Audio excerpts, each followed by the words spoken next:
All right, y'all. It's gonna be super fun. So I've got my camera on my magical light standing thing right now, but I'm gonna try to pull it off the stand so you can see like firsthand what I'm working with here. So I apologize in advance for Blair Witch version of a podcast, but I just want to show you the equipment that I'm working with because very, very straightforward. This is all equipment. I mean, aside from the MacBook, like not everyone has a MacBook, but like this is all equipment that you can get at a Guitar Center inexpensively. Or if you don't want to get it new, you can get it on reverb.com even cheaper. So here's what I'm working with, and this is like the baseline bare bones of what you need to get really great recordings to happen. Let me see if I can flip my camera around. Doink. I can. All right, cool. So, MacBook. Is that a Scarlett? Nice. Is that what? Is that a Scarlett on the left? Yes, this is a Scarlett Focusrite. These things are awesome sauce. And so this particular setup with this microphone, this stand doesn't come with it. That's something that I had. The headphones, the XLR cable, and then the little interface which plugs directly into your computer. All of this came as a bundle on at Guitar Center for $260. I think it's currently selling for $269, and it's incredible. You get amazing sound. And the reason I want to start here is because this is sort of where people like start veering off the path of awesome recordings. So like our recordings are only as awesome as the things we capture them with. And this is actually a really nice microphone. You can't really see it, but it's an Omni. So like fairly directional, but will capture a very wide swath of sound. And it's also very, very sensitive. So it's a very exact microphone. I can sing into it. It's built for vocals, but that's actually a really good thing when you play a wind instrument because so much of what we do is already very vocal. So it's a very sensitive microphone, and I'll demonstrate that here in a second. But whatever it is that you're using, you want to use the best equipment available to you. And just for argument's sake here, hang tight with me just one moment. I'm gonna go grab my other microphone that I've used on some other projects before I got this interface. Just one second.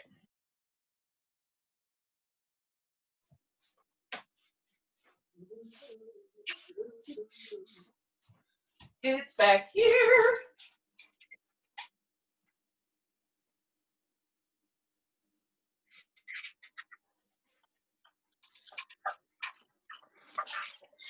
You know you're a musician on vacation when you travel with a bag of microphones.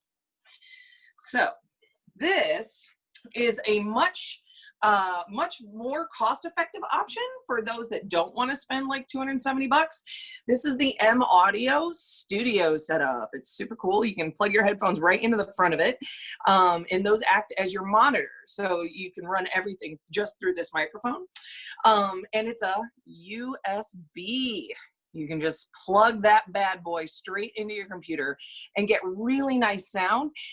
And honestly, aside from being able to really tweak the gain, which we'll talk about in a second, this is a very, very easy mic to use. Like it's tough when you're a horn player and you don't have direct control of your gain, how much signal the mic is getting. But I mean, if you place this good and far away, you know, that can just be a physical gain. So you can just be like, oh, I'm gonna speak into this and I need it to catch all my sound, or I'm gonna put it 30 feet away because I play trumpet and I'm loud. But this one is $150 at Best Buy, comes with all of its goodies, and that stand came from this microphone, and it works on both. So there you go. But anyway, what did you say that was called, Lexie, so I can type it in the group chat? It's all good. The M Audio Studio mic. This one's called the Producer USB. Alnar. USB what? It's just the Producer USB mic. All right, thank you. And what was the bundle? Yeah, but yep, $150 at Best Buy. It might even be more like, or sorry, it might even be less expensive now because this came out a few years ago. You can see it's been through some road. I've already dented it. It's super nice. What was anyway, the bundle called? It's a good half. The bundle is the Scarlett Solo bundle, and it comes with a Focusrite dual input interface. So you've got your XLR. You can also do a guitar input, or if you have a pickup, if you're a violinist who's, you know, using a pickup, you can plug directly in there. And then I'll show you what all of this stuff does here in a second. Cool, thank you. But yeah, that bundle is available at guitarcenter.com for, I think, $260 something, $268. All right, cool. So on to the fun stuff. How do I get this to talk to GarageBand? Well, here, I'll show you. All right, flippin'-zy. There we go. Cool, so we all have GarageBand. Oops, I already have that open. Let's go. New. Yes, I want to save. All right, cool. So right now I have my GarageBand ready to go. I'm going to tell it to open an empty project. And it gives me some options. Hopefully it gives you similar options, but the options are software instrument. So if you want to play in things with a MIDI keyboard, that's what that's for. If you don't know what a MIDI keyboard is, I'm happy to give you an example at the end of this tutorial. I have one with me because I record my piano students accompaniments using a MIDI keyboard, and I can send them to them via Google, and it's really, really fun for them, and it's very simple for me. So that's dual usage. But what I'm going to tell this thing to do right now is to use the audio. If you just do this without adding an interface or anything, it's just going to use your computer input, and it might be a little bit blurry, but that's what this says. It's like, oh, it's input 1. This little circle over here is actually pretty important. This is where you can select whether you want to record in mono, which is what the circle says, or stereo. Okay, so you have some options there. I record in mono so that the signal that I give is as clean as humanly possible.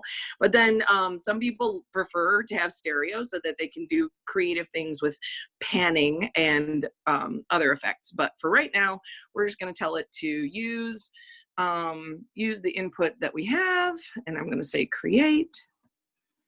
Cool, so right now it's using my computer microphone. So I'm snapping in front of my computer, and you can see the little green thing go boop, boop, boop. Cool. So now I'm gonna plug this bad boy in. All right, go over here, plug it in. Oh, by the way, it's a USB. Yay, happy USB. All right, so then it should come up with a little warning. Bingo. Scarlett Solo USB detected. Yay for Mac technology. I did not have to download any drivers. I didn't have to do any shenanigans. It just picked it up and knew what to do with it. Hooray! So now it's using this here microphone.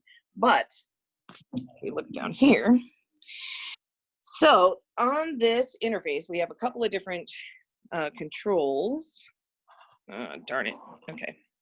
I'm gonna have to like, this is hard to do one-handed. All right. I don't know if you're able to see, but right here we have air, which means it's bypassing the microphone and it's just recording the room through the computer, or this little guy. It says 48 volts, but it tells you what this is recording. So now this little button here, you can't really see the label, but this is the gain for this microphone. And what the gain does is it tells the computer how much sound to pull or to back off from when you're recording different instruments or voices. So now that I have this, I want to doink and go. Yes, I know.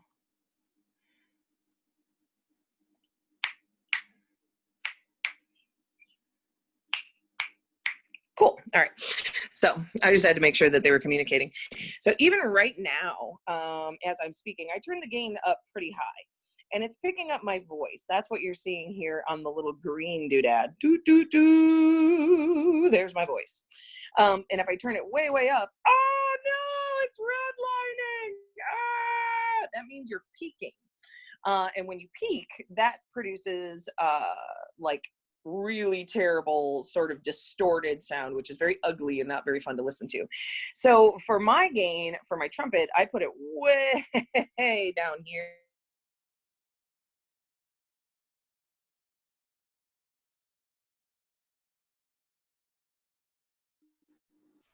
Ah! Are we back? That was weird. That was super weird. Sorry about that. All right, can you still see and hear me? Are we good? All right, cool. So anyway, I have my gain way the heck down here. And it doesn't even hardly pick up my voice or a snap. I'm snapping super close to the microphone. Look at this. Now it picks it up. Okay, so when you use, boop, boop, boop, turning this thing around. All right, so when you're playing an instrument that's really loud, like trumpet, you want to put the gain way down, and then play a little bit of a sample. Play it into the recording here, and then what you're looking for is peaking, and I'll show you what that is in a minute, because I have to turn this thing back around. Doink. And I don't have my trumpet on me. I figured I would do this mostly by voice, but so I've got this thing, and I told it to talk to this track right here. So I'm going to move the microphone so that, all right.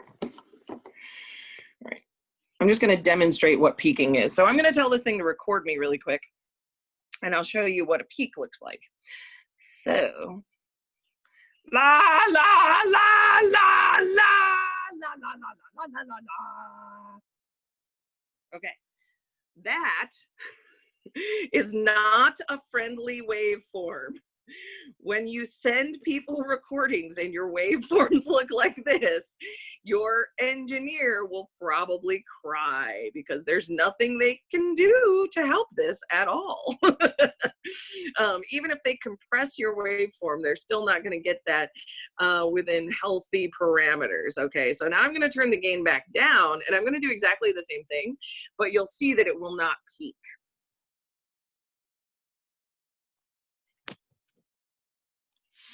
La la la la la la la. Okay, so those are happy waveforms.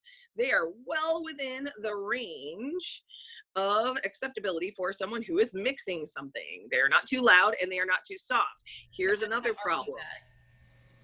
Oh, go ahead. That was unacceptable. No, you do not want to send that particular, don't send that particular waveform to a sound person, although it would be really funny if somebody sampled that and did something fun with it, because that would be just hilarious, and it definitely needs to go on TikTok. La, la, la! That would be really funny. Anyway, back to our regularly scheduled program. So, these are also unfriendly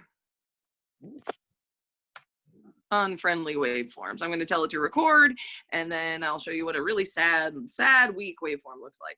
La la la la la la la la la la. Okay, I was actually like very close to yelling just then, and that's as loud as it got. Okay, that's what happens when you put your gain too low. Look at how low that is. Oh my gosh. Okay, so unless you're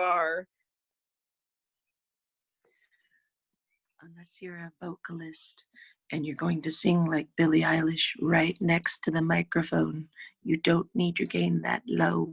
It's a bad idea. Set your gain properly. Okay? Okay.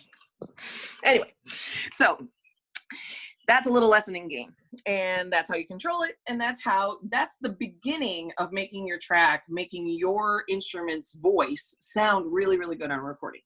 So I'm gonna move that back there. I'm gonna go back to this other thing that I was looking at, which is your project. Yes, no, I don't want to save it, go away. All right, cool, so, boink. Here is the project that I did for you all. This ought to sound pretty familiar, except that I'm gonna turn this off. Go away, interface. Yes, it's telling me that I got rid of it. Thank you, Mac. All right, so this ought to sound pretty familiar. Can I ask you a question? You certainly can. I just want to make sure I have this straight. So I thought you said if something's really loud, like if you're playing really loud, you turn the gain down, but if you were playing quiet, you'd turn it up. Do I have that backwards? Yeah. No, you have it right. I might have explained it strangely using that dial, but you're absolutely correct. So if you play something loud, turn the gain down, So because otherwise you're going to blow that mic. Billie Eilish would turn the gain really high then, is what you're saying. Oh yeah. Okay. Yeah. She would turn the gain up like 50% and then like whisper into the microphone. Okay, I got it. Okay, sorry about that. No, you're totally right. Sorry, I might have explained that a little bit wacky. All good. Okay, cool. Yes, thank you. Yeah, if I get off on a tangent or something, feel free to stop me. Thanks. So here's the thing that I did for you guys. Boink, back to computer land. Hopefully this sounds pretty.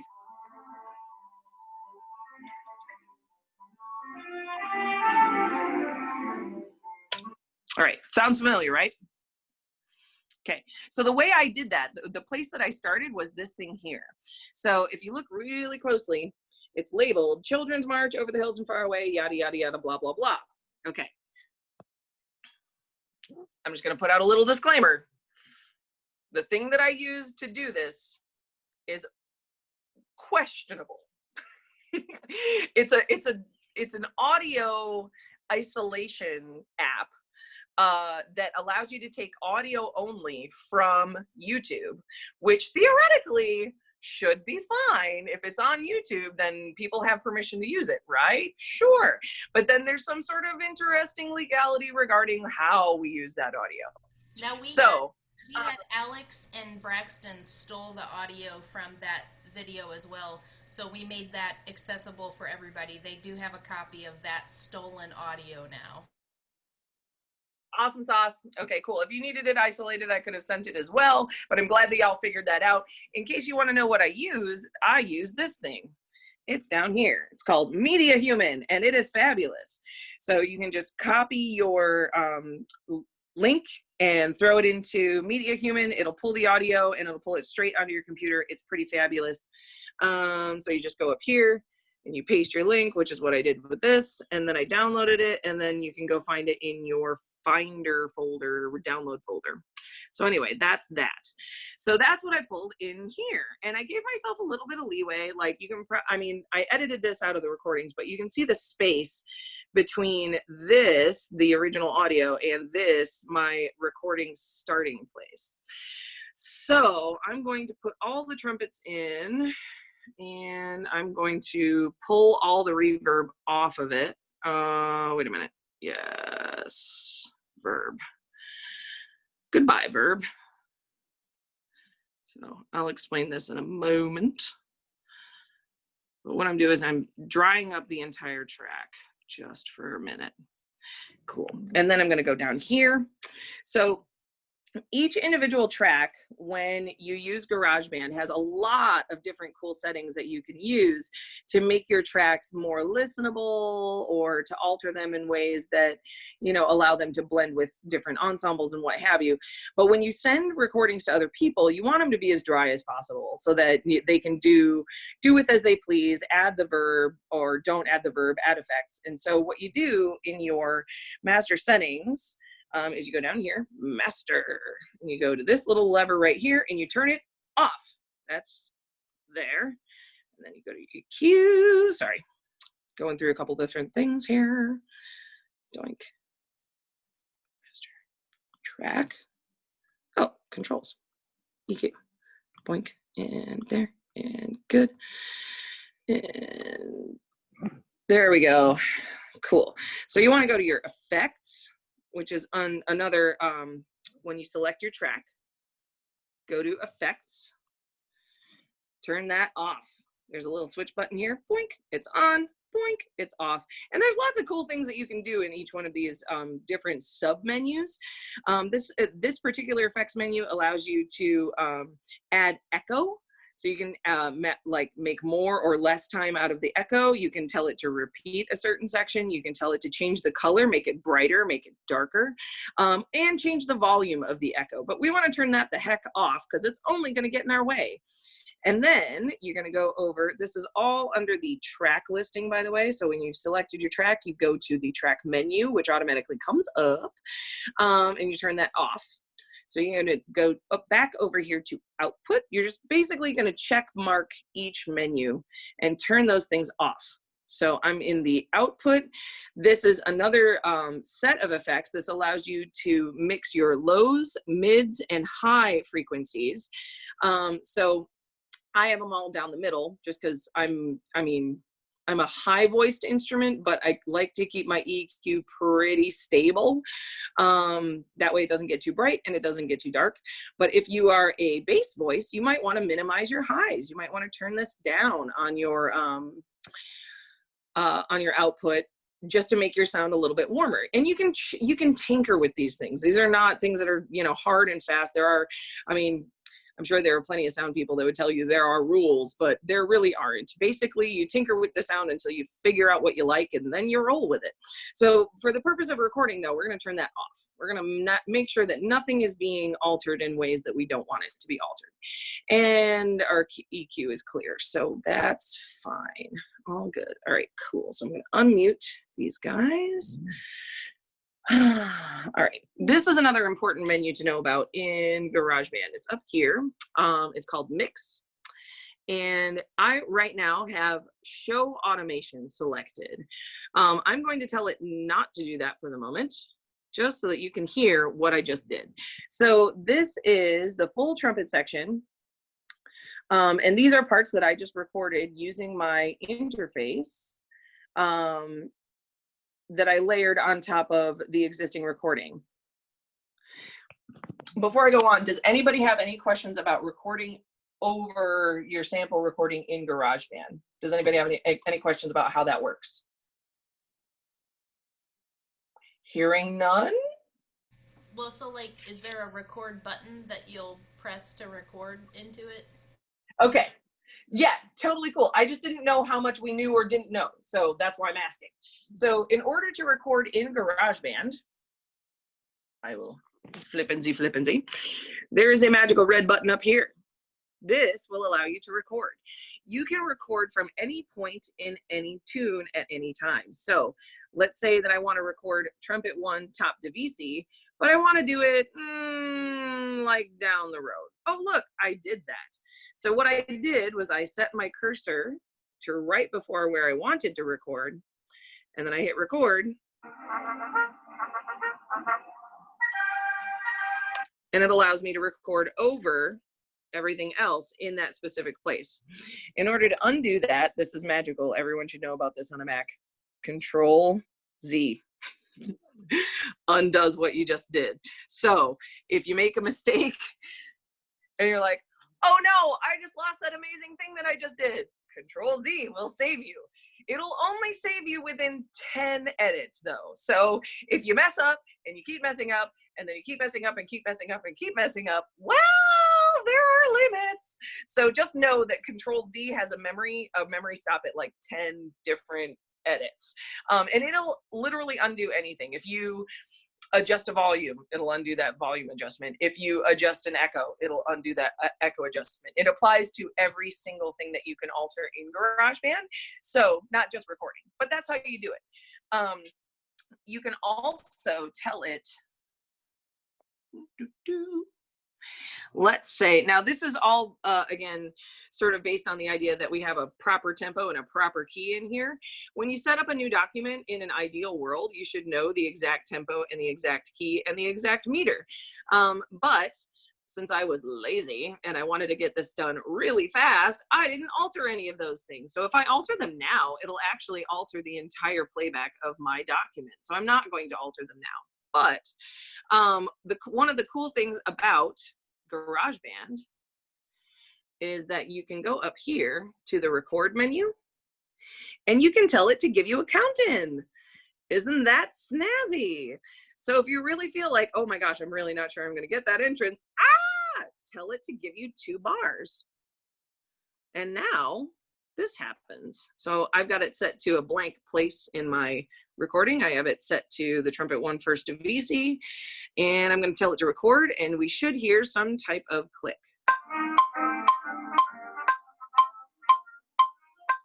And then it automatically starts playing, or starts recording, I should say. Pretty neat, huh? So GarageBand is there to help if you let it. But since that tempo and that format does nothing to do with what we were doing, I'm going to remove that. You can also remove that if you have selected it, and you can tell it's selected because it's got a white title there. It's got that title bar is all highlighted. You can go back down here, just do it the good old-fashioned way. Delete, boop, and it's done. Gone forever. Is it gone forever? I lied. I can redo it. Boom, Control Z for the win. Just in case we missed that keystroke. I know people that are like super into computers are like, yes, please get to the point. But anyway, for those who didn't know, that's what that does. Cool. So all of this is now super duper dry. And what I mean by dry is that it has 0 reverb. And what I did to make all of this happen was I just literally got the part out, counted my rests, and then played when I was supposed to play, because Sean was awesome and gave me good charts. That doesn't always happen. It's kind of a luxury. So I was really grateful that I had good charts. So anyhow, I just hit record and I played into that there microphone with the right amount of gain, and that's what I got. So here's what it sounds like without any fanciness on it. This is really, really dry.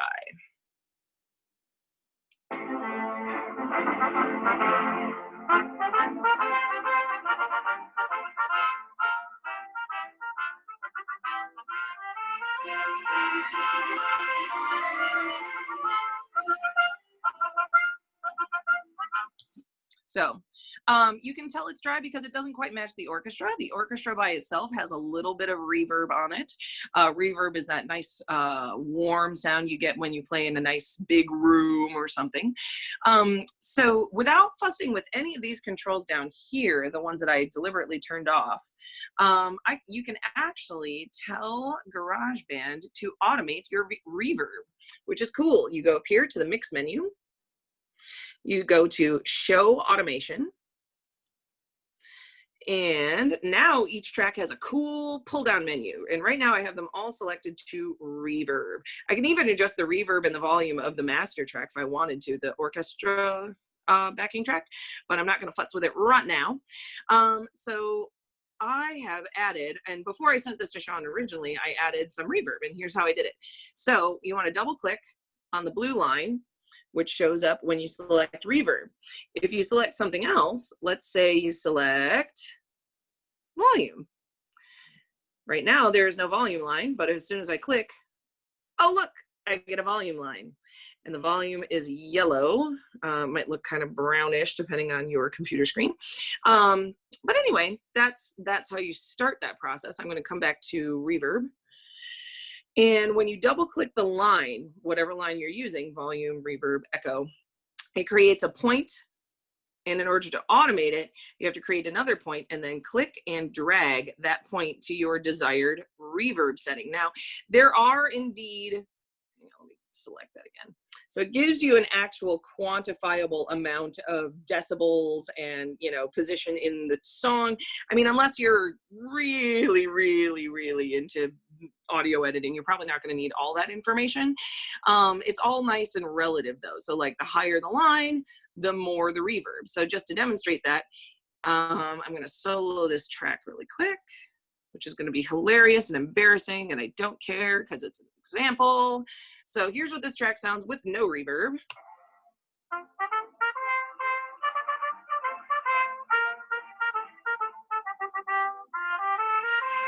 So any reverb that you're hearing is just the reverb from the room that I was in, which is actually really small and filled with clothes. I was actually recording this in a closet. So I'm going to adjust my reverb so it sounds a little bit warmer.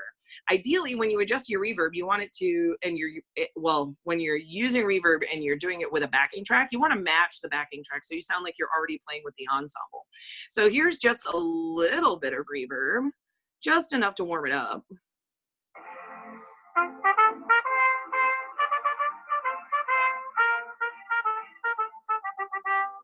Which is essentially, I mean, it sounds okay. It doesn't sound like it's quite in the mix of the orchestra yet. So I'm going to warm it up even more. I'm going to bring it up to here and see what happens. Ah, now that's getting closer. And I'm judging that by the length of the reverb on the orchestra. The strings are sort of doing their thing right there. And I'm judging that based on how long their echo is. So I'm trying to match by ear the echo of the orchestra. Whatever it is that you're working with, you just want to use your ears as best you can to make sure that your track matches whatever it is that you're playing to. So here's all the way up, just for giggles, because it's really funny. Now I sound like I'm playing really far away or in a really big room. It's a little bit much. So I'm going to pull that back down to about there. I'm going to do the same thing with the other tracks. So that's where I had them set before. Come to trumpet 1, top to VC. Oh, I left that one. Cool. All right, sweet. So another useful thing that I found in GarageBand, if you want to do multiple takes of something, like let's say that you're really unsure of a part and you just want to make sure you're doing it right, you can go to track, new track with duplicate settings. So you won't have to go back and turn off all of those effects and EQ and output again. You can just tell it to make a new track with duplicate settings. And then boom, you have a duplicate track with the same settings as before, but there's nothing on it. So you can do another take, you can do 10 takes, you can do whatever you want, as many tracks as you like, and then you can play them back for one another, against one another, and compare them. If you like one better than the other, great. So let's say I like this one better than this one, I can just select it and go doink, and now it's gone. Good old-fashioned delete button works every time. The problem is that it does work every time. So if you bump the button and you don't mean to bump the button, make sure you know about Control or Command Z. It is your friend. Yay. So anyway, so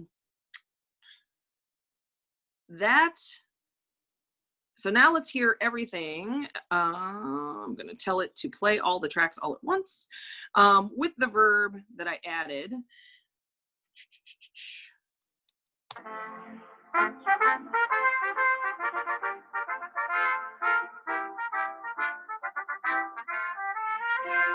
So it's a lot closer, right? So let's say I need to, let's go to the end here where it gets kind of loudish. Let's say I want to like push that trumpet section without messing with my actual volume knob, which is right here. Check this action out. So this is my volume, and it's a yellow line on each track. So I'm going to create, let's see here. Where's a good place to do this? There we go. That's a good place. All right, so I'm going to create a crescendo. I'm going to create a digital crescendo, and it is going to be awesome sauce. So I just created a point on my volume menu on my trumpet 1 part. So remember to select the correct menu. I mess that up so often. I mean, I guess if you like paint yourself into a corner, you can always Control Z, but make sure you have the correct menu selected. So this is under the volume menu on trumpet 1. I have now created a node, a point of beginning on that crescendo. And now I'm going to say, let's do this crescendo for approximately a measure or so. Dig this. So I can just take that and bump that bad boy up. And I'm going to do that when you add crescendos digitally, you want to kind of do it in the same way on every single part so that it sounds natural. So I'm creating notes. I'm just dragging that up.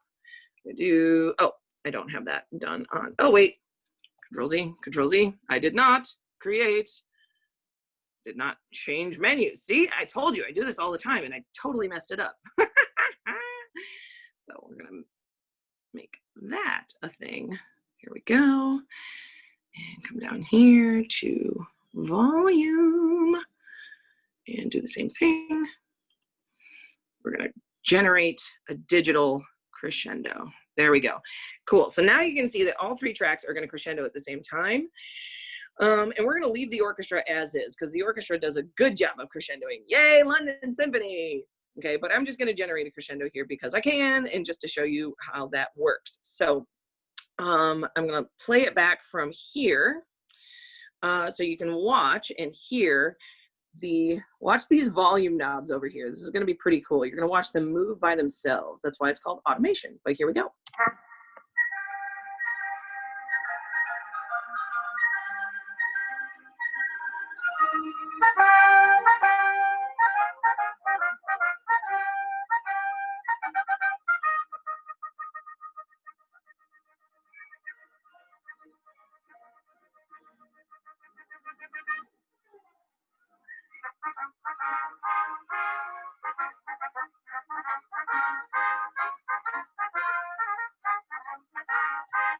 So pretty cool. So let's say, ooh, I don't like that crescendo there. Let's do it earlier. So I can create another node. Let's do it through the big end of the triplet stuff. Let's do that here instead and make it even bigger. Oh my gosh, this is me just being a trumpet meathead because I can, and I have a volume knob now, ha ha ha.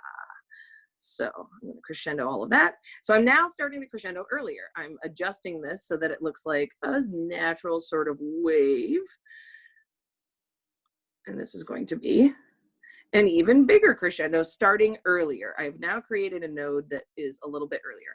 So if you can see, I've started this crescendo node right at the beginning of where this waveform naturally crescendos. If you want, you can extend this by dragging it sideways. I can start that crescendo even earlier if I want. But here it is again, and I'm just going to come back here. See that? Here is where the crescendo ends in the volume. Boink! All the way up. Oh my gosh. And here is where it starts. Boink! Nice and easy. So I'm going to set this actually a little bit lower so you can actually see this a little bit more clearly. I'll leave that one up. So here we go with an even bigger crescendo from a different point.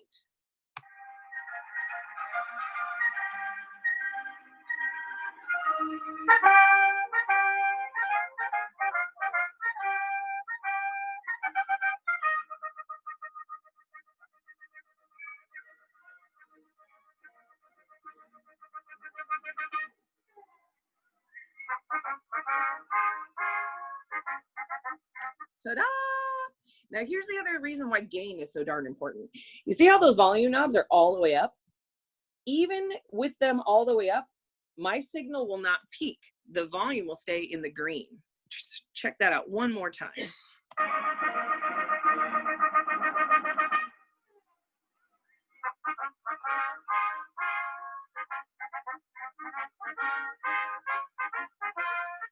So that means even at a really high volume, even a digitally altered crescendo can still sound really good without any distortion if you have your gain set properly.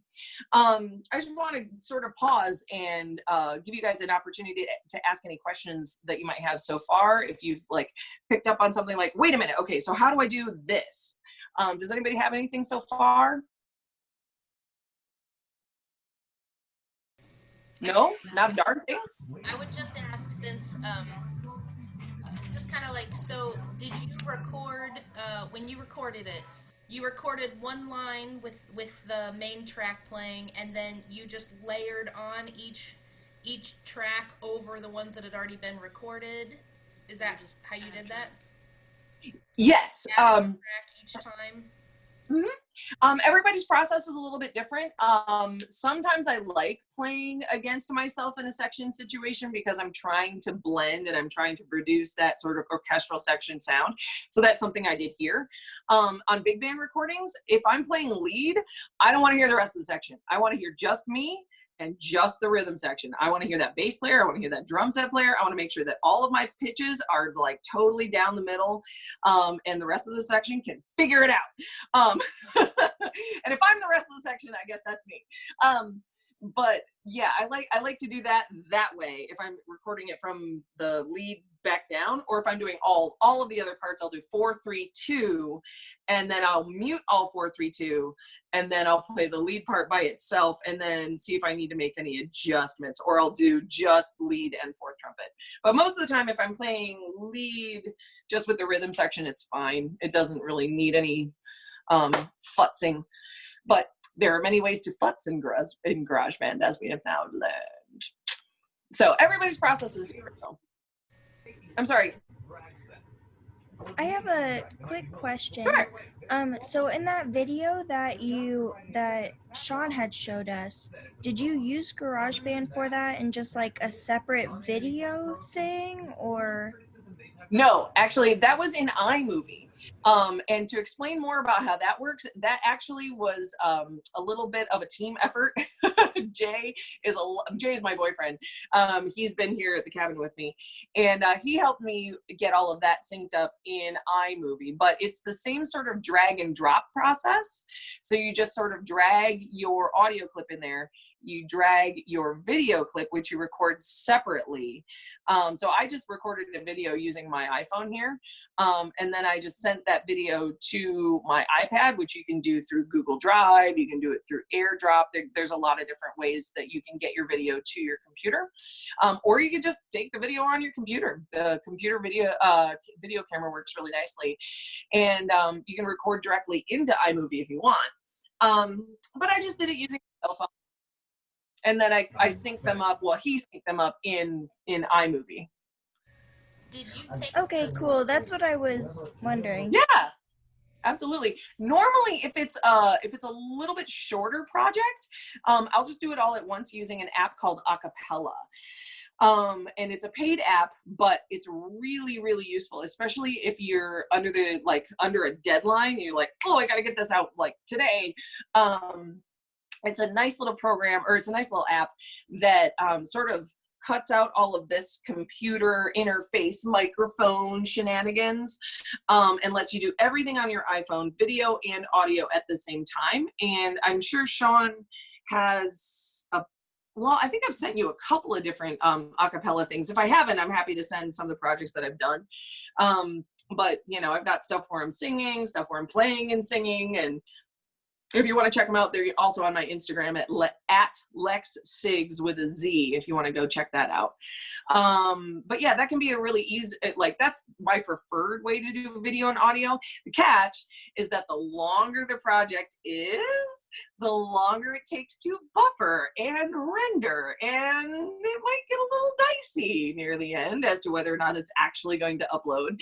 So since Sean needed it right away and it needed to be done and in the bag really fast, I just asked Jay for a little bit of help with iMovie, and that way I could just pull everything down in iMovie for a Facebook friendly video that she was going to upload on YouTube. Facebook friendly just means there actually is a setting in iMovie for Facebook, but it just compresses the audio and video down to a manageable amount of data that can be uploaded easily.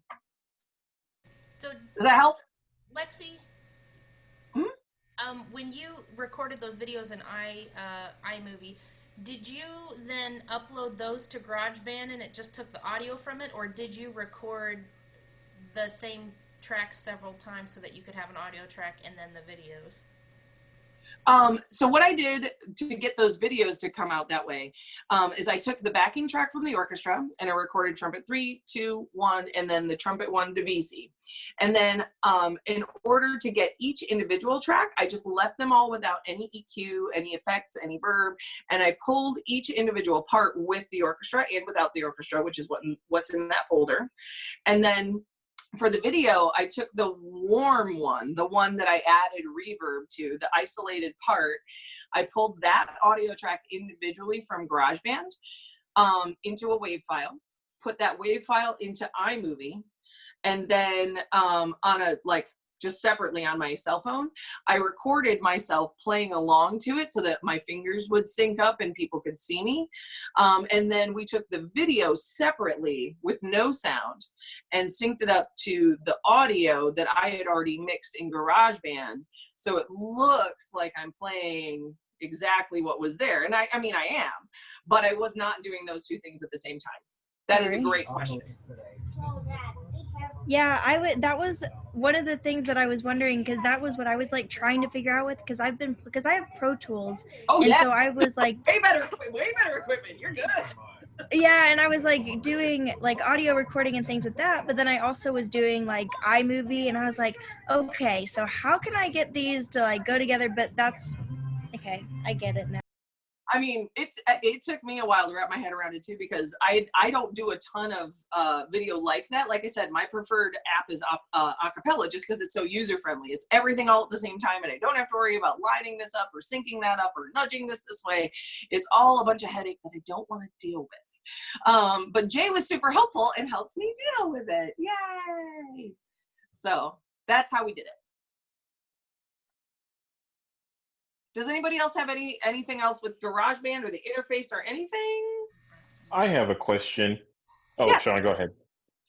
No, go ahead. Mine's just about saving the file at the end, so go Oh, ahead. I have some experience using DAWs and stuff. Is there a way in GarageBand to like mute certain tracks so that you're only soloing on one track, but you can hear the backing track? Yes, I show. Okay. Absolutely. At least I think I know what you're meaning. So Mhm. let's turn off all the automation here for a minute. Go to mix, show automation, don't show automation. And now everything's simple again. Hooray!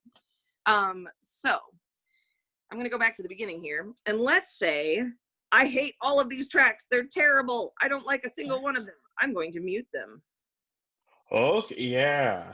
Yeah, they're terrible. I don't want to hear any of them. And now, even though you see that there are tracks there, if I set the timer, you only hear the orchestra. Okay. And I'm assuming like when you record, okay. Yep, totally. And then you can also like record in one track while hearing, another track that you played. Okay, yeah. We should talk about that just for a minute in regard to the interface. Let me plug this back in so that it recognizes it. Doink. There we go. So this is another dial on the interface for those of you who want to check this out. Ooh, no, there we go. Doink. There we go. So as you can see, so we have a microphone, XLR into the interface, and then what's this doohickey about? Well, this is your monitor. So a lot of people, when they use an interface, they just sort of use this program volume as their monitor. Like that's the only control of their playback. That's actually kind of a bad idea because you can only go so loud, right? So you want your input that the computer is actually playing into here. Believe it or not, this is like a two-way system, right?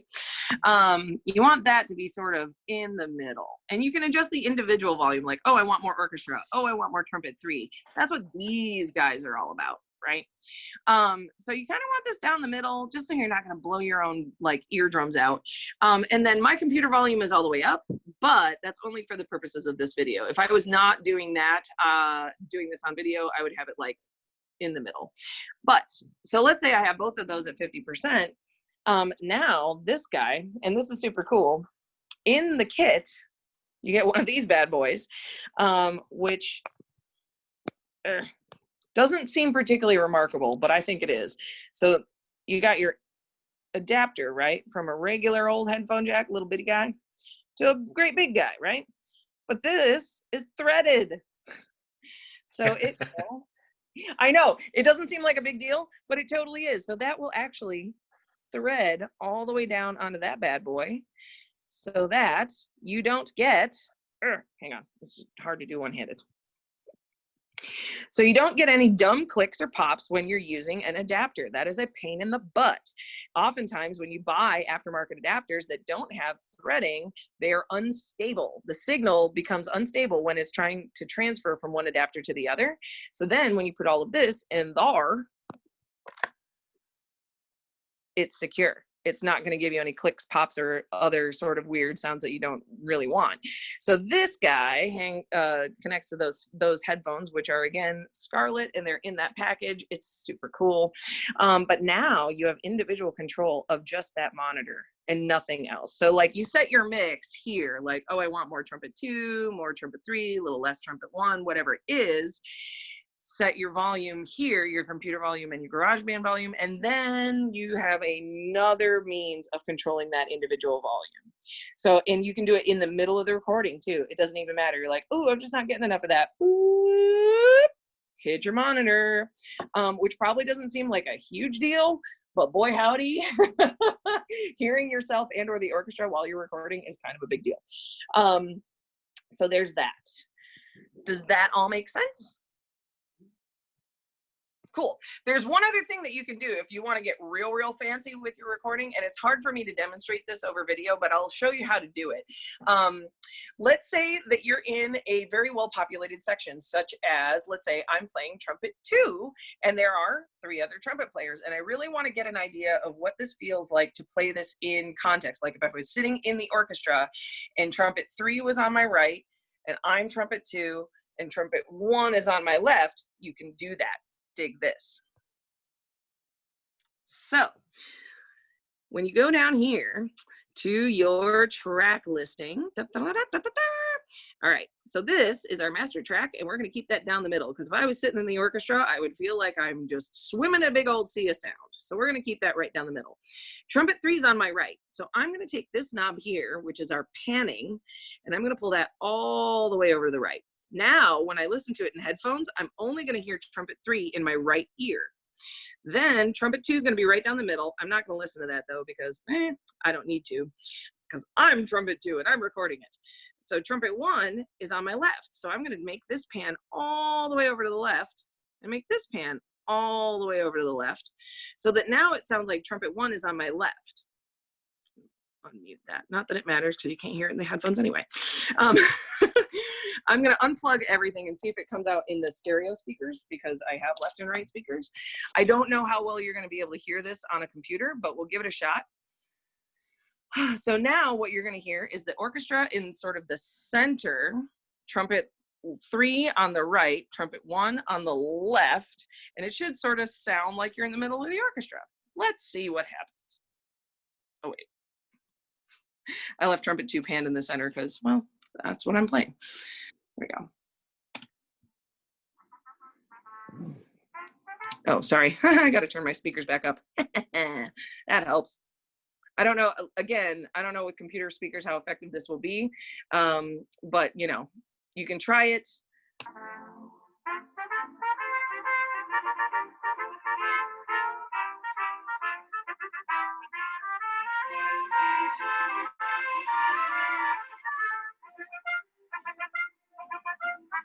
So from here, actually, even on just computer speakers, that's pretty darn accurate. I could hear trumpet 3 really loudly in the right speaker and trumpet 1 really loudly in the left speaker.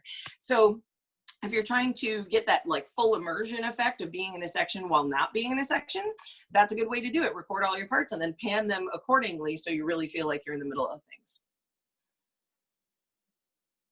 So my question, Lexie, then is just about saving the file. I know I've been using Pro Tools first, you know, the free version of Pro Tools, and yes.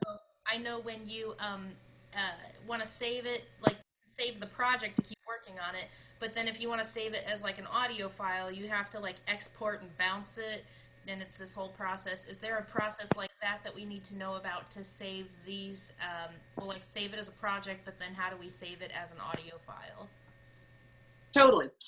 It's very straightforward and a lot more streamlined than Pro Tools. You have a lot more options on Pro Tools. This is very bare bones, so I'll show you what that's all about. Here we go. So in order to save the project, you go over to File, Save, and now it's saved. Pretty simple. So that's all very straightforward. But if you want to save just the audio and send it to somebody, you go up to here, this menu here called Share, and now you have options. So you can send the song directly to your iTunes library. So let's say you've got a library of just the stuff that you're working on. This will send it directly into your iTunes, which is pretty cool. But the problem there is that you have to pull it from iTunes, which will pull it as an M4A compressed file, which is not so friendly to record over because it's already been compressed and had a bunch of stuff added to it. So there are different options for sharing, and this is just meant to make it very user friendly. So a lot of people who use GarageBand just want to post their stuff on the internet. So it gives you these options where you can. Here's what I do is I actually will airdrop the phone or airdrop the track. So right now, this is important. I have everything turned on. So when I bounce this track, you're going to hear the orchestra, trumpet 3 pan right, trumpet 2 pan center, trumpet 1 pan left, trumpet 1 divisi pan left. You will hear it exactly as I have it set here, including the automation, because the automation is on. Automation meaning how much verb or all of the volume things that I just did. So make sure that you have all of this the way you want it before you get up to the share menu. Conversely, you can also take tracks away. Let's say I just wanted to send the orchestra plus trumpet 3. That's what this is now, because I've muted everything and it'll send exactly that way. So you go to share and you go to airdrop or whatever method you prefer, but I like airdrop. And it'll give you some options. So you can send the project as a file. You can be like, oh, I'm just gonna save this file and I'm gonna save it via airdrop. And then it'll send the whole darn GarageBand thing to your phone. Okay, that is less than effective. So what I wanna do is I wanna send the song, the WAV file. And you can rename it. I named it the Kiddo March because it was a lot shorter than the actual title. It tells you when and all of that fun jazz. And now this is the important part. You can send it as a lot of different things. So when you're sending tracks for someone to record over, you want to send them uncompressed. You want to send them as an AIFF or as a WAV. WAV is easiest, AIFF is the highest quality. Either way will work. The next highest quality is your iTunes plus 256 kilobits per second. That's going to take for freaking ever if you're trying to airdrop it though. So remember, the more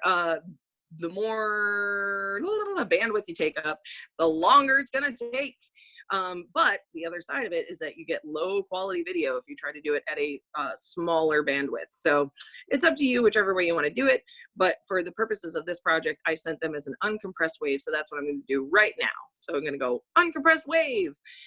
You can also send just an excerpt. So if you want to just select a particular section to send it to a composer, like, hey, is this what you were really thinking of here? You can do that, and that's what this button's for. But for now, we're going to hit share. We're going to send it as a WAV file, and it's going to speed bounce. Only the things that are highlighted.